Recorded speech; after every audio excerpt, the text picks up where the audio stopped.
Hi, my name is Kristin and this is Kristin Kraves Books. So I'm here to talk about my March TBR, but I will give you a brief update on how February went.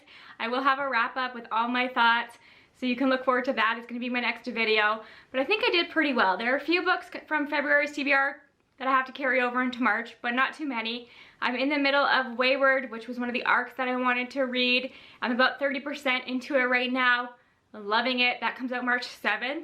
If you like practical magic, but you want it to be a bit darker, this is a good one. If you like witchy stories that are historical fiction, this is a good one. Multi-generational stories, perfect for that. There are darker themes in here. Definitely domestic abuse, male violence in general. There's like burning at the stake and all that other stuff, so know that going in, but I am just loving these characters so much, so I'll talk more about that in my March wrap-up. I didn't get to Age of Vices. I read one of the Wayfarer books. I still have 2 more to go. I don't think I'll get to those in March, but definitely in April. And I know that I said in my February video that I'm going to start doing these videos in different categories. I had quite a few categories in February, only 3 for March. The first one is Spiffbo, and I won't go more into that. I managed to read 2 Spiffbo books in February, so I have 4 left, which is not too bad because we have till the end of April. So if I read 2 in March and 2 in April, I'll be done. I don't know which ones I'm going to pick up in March. I kind of just picked them up on a whim, so we will see.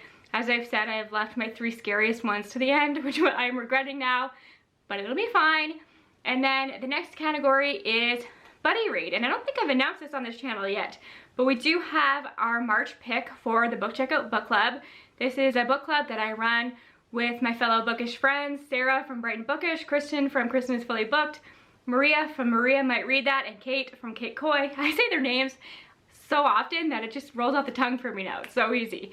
But Kate chose the book this month, so the live show will be on Kate's channel in April, and we also have a Discord, so I'll link everything you need down below. We would love if you joined us, and the book is Song of Blood and Stone by Penelope, and to be honest with you, I know nothing about this. I've been curious about Penelope as an author though, because she wrote Monsters We Defy, which came out last year and seemed to get a little bit of traction and attention.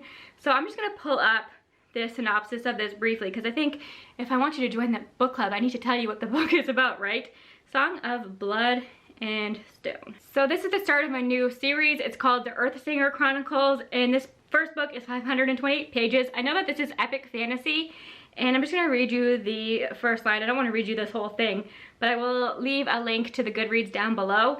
And it says, it's a treacherous, thrilling epic fantasy about an outcast drawn into a war between 2 powerful rulers. So it sounds like a pretty typical fantasy setup. Really excited to try this one.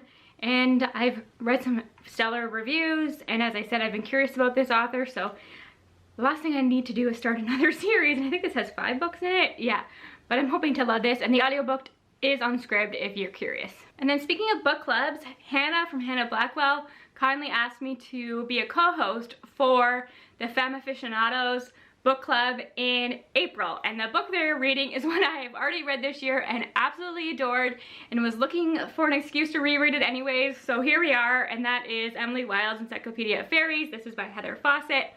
Read this in January, raved about it. Cozy fantasy romance at its best. This is the kind of fae that I love. I'm so excited to have a chance to reread this and to discuss it. I'm so grateful that they asked me to co-host, and especially for this book. So if you want like a scholarly take on fairies that also has a romance, a bit of a curmudgeon main character, pick this one up, and I hope you'll join us. I can't wait to discuss it. I think it's going to be an interesting discussion for sure. I have a group of friends on Discord who got together and decided to read all of the Fairy Loot adult books the month after they come out. So we actually read Emily Wilde in January because it was a December book. In February, we read The Last Tale for the Flower Bride because that was a January book. And in March, we will be reading The Adventures of Amina al-Sirafi by Shannon Chakraborty because that was a February book. And I cannot tell you how excited I am for this. I have seen this everywhere. It's everybody's Patreon book club pick for this month. I think the hype for this is real. The early reviews are fantastic. It is the book for the late night crew unofficial book club pick. So I don't know if they've announced a date for that, but I'll leave a link to their Discord as well. They do like a reading sprint where everybody just reads the same book on the live, which I think is really fun. The audiobook is on Scribd, which is so exciting. I checked yesterday, you know, I couldn't wait. So I have that downloaded and ready to go. I'm still waiting for my Fairy Loot box, but I looked up spoilers, of course, the book's gorgeous. And this is following a woman who used to be like a pirate, and I think they did a lot of heists and things like that. And she is retired, but she's asked to come back for one last adventure and she can't turn it down. So I love a lady pirate. I'm all about this. And I like getting the crew back together. I think that's the vibes we're getting here. I'm always looking for a good pirate book, a book set at sea.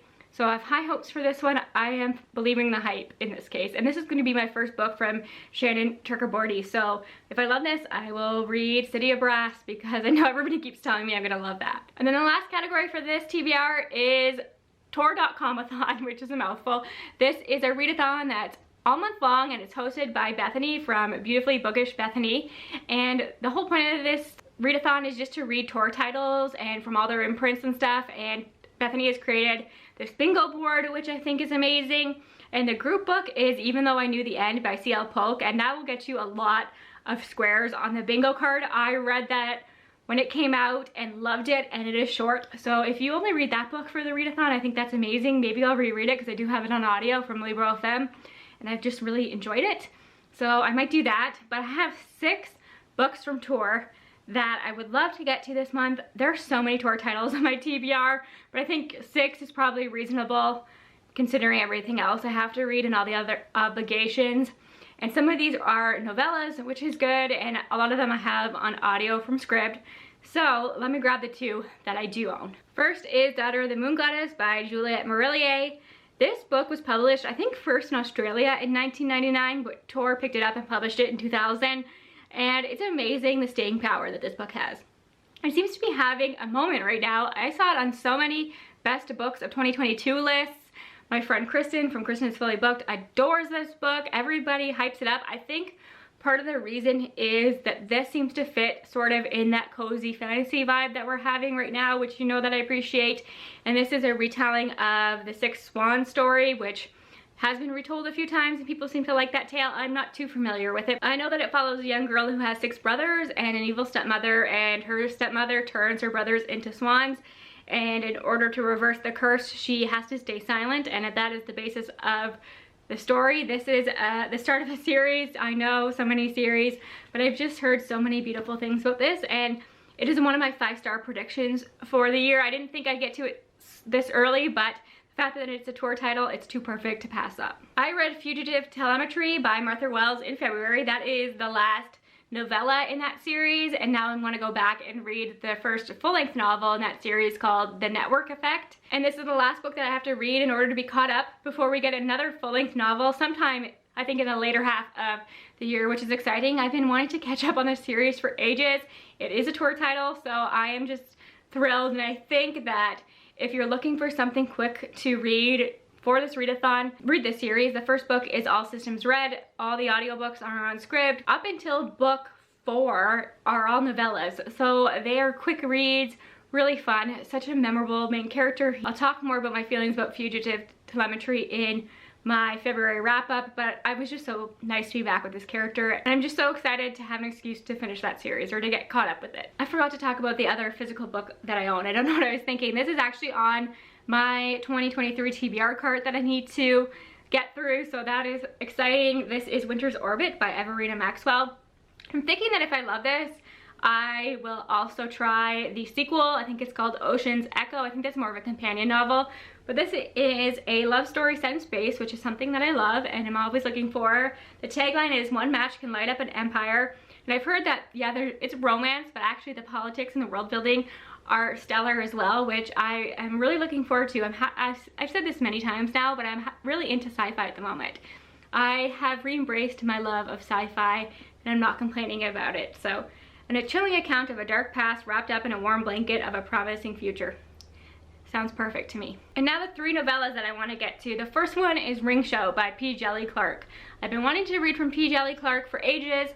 I love to start with an author's novella if they have one, to get a taste for their writing, because usually that gets me excited to explore their entire backlist. I've been doing that a lot lately and it really works for me. And this is horror, which I just did the 72 hours in the haunted house readathon, and I discovered that horror novellas are really my happy place. That's what I like. I think there's something about a short horror that just has a deeper impact for me, and it's kind of scarier. I don't know why. I think it's because you don't have a lot of filler. Just boom, boom, boom. So much happens so fast. So Ring Shout is historical horror, which is something that I like as well. And it says, in America, demons wear white hoods. The birth of a nation casts a spell across America, swelling the clan's ranks and drinking deep from the darkest thoughts of white folk.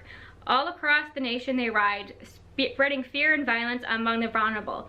They plan to bring hell to earth, but even the Ku Kluxes can die. Standing in their way is Marcy Boudreaux and her fellow resistance fighters, a foul-mouthed sharpshooter and a Harlem hellfighter. Armed with a blade, bullet, and bomb, they hunt their hunters and send the clan's demons straight to hell. But something awful is brewing in Meccan, and the war on hell is about to heat up. Can Mercy stop the clan before it ends the world? So that sounds amazing. It's 185 pages. And if I love this, I can go back and read A Master of Jinn, which has been on my radar for a while. I love a good Arthurian retelling, and I trust Sarah from Brighton Bookish and their reviews. So I had to put Spear by Nicola Griffith on this TBR. I don't know too much about this. All I know is that it's sapphic, it's an Arthurian retelling, and Sarah highly recommends it. So you know I'm gonna wanna read that, and it's quick. And then the last one is a March release from an author I have read from in the past and loved. So this is Feed Them Silence by Lee Mandela, who wrote Summer Suns, which was a horror that I really liked. Again, in that readathon, I discovered that I do love sci-fi horror. That is one of my favorite subgenres within horror. And that's definitely what this is. I think I said in my March most anticipated releases that it's about sheeps or goats. It's about wolves. There's a wolf on the cover. I don't know where my mind went. I think because they're researching on animals, and when you hear that, my mind just goes to sheep for some reason.